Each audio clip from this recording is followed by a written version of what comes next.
4th of November, along with hundreds of others, I attended the funeral in Ystod of my constituent Cyril Thomas, who passed away on the 12th of October last year.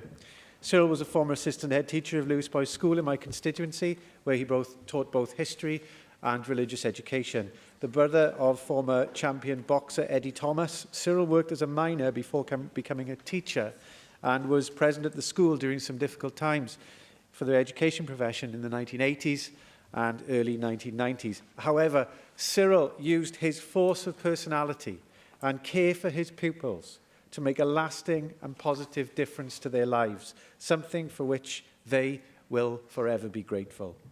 You only have to look at the number of tributes that were made on social media to Cyril by former friends, colleagues and pupils to see how popular and appreciated he was. And indeed, shortly after his passing, a tribute was made to him in the Western Mail.